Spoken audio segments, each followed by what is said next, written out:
Come to us and they say, look, I've got high blood pressure. What do I do?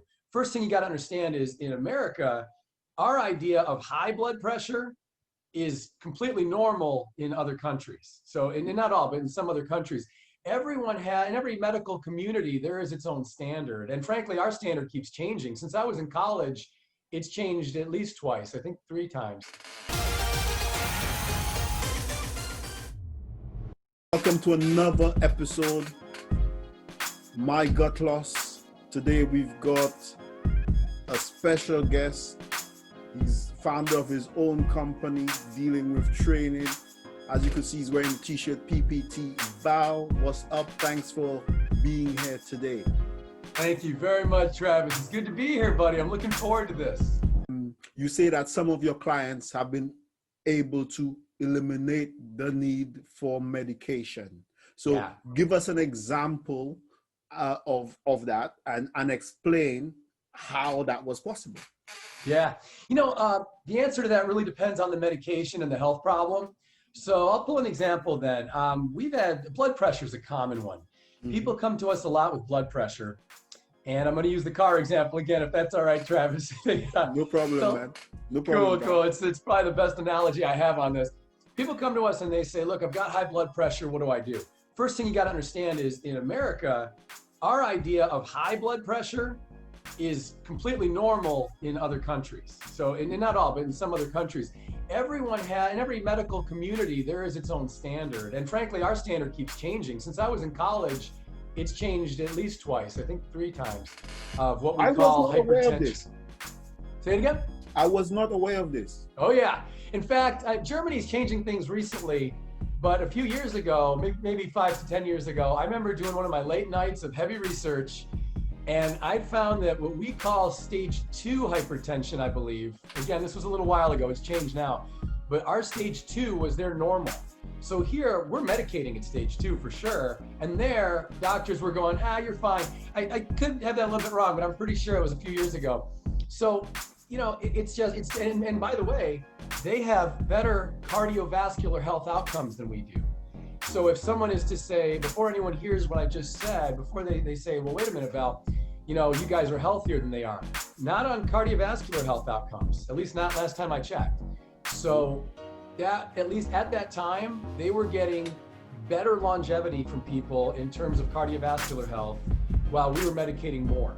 So I'm sure I'm gonna get attacked for that by somebody, but that's the honest truth. And yet things are always changing. So, and then it's up to the doctor's discretion as well and all that. So there's a lot of factors that play into it. But to go back to the example, I've had so many people, and if you look at our testimonials, you'll see a few of these, where people come to us and say, look, my doctor says that I have to be on this medication for blood pressure. And I'll just say, look, here's the way this works. When your blood is unhealthy, when your blood does not have the nutrients in it and the oxygenation and everything, when your blood is not the way it should really be by nature, it is going to increase its viscosity. Your body is going to make your blood thicker so you get more of the stuff that you're not getting enough of. Does that make sense? I'm dumbing it down, there's more to it, but So think about it that way. If you have unhealthy blood because of an unhealthy lifestyle, because of stress, poor eating, not hydrated enough is a big one, you don't drink enough water, or maybe not healthy enough water as well. When all that's going on, your blood pressure goes up. Now, that is not the disease. The disease isn't the high blood pressure.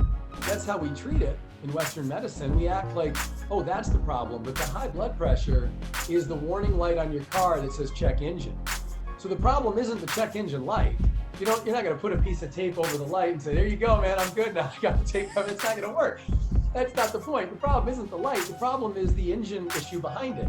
Once you fix the engine, the clean blood, now the blood pressure eventually gets to come down because it doesn't need to be so thick anymore. It doesn't need that kind of viscosity. Am I explaining that all right? Totally. So what you're telling me is that instead of treating the symptoms, which are like a message to us that something in our body is wrong, something in our lifestyle is not conducive to the way our body operates, and we need to change certain things in our lifestyle, whether it is drink more water, eat healthier, more fruits and veg in your diet, exercise. Okay. simple things like that. We take medications instead. And if you do the healthier lifestyle, you may not need to take the medication.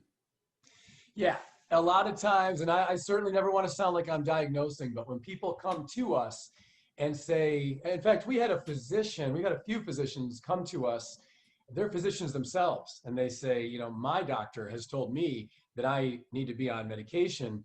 Can we try some natural things to fix it? And, again, what I described is really the way it works. Even if you have genetics that predispose you to a higher blood pressure, at the end of the day, for the most part, I think it's fairly safe to say that if you just live in nature and in balance, and then you get all the things the right way you need it, we tweak the variables enough. At the end of the day, your doctor will agree. You really don't end up needing the medication. Well, Medication is almost always unnecessary in a case like that. listen, Val, I'll tell you something from my personal experience.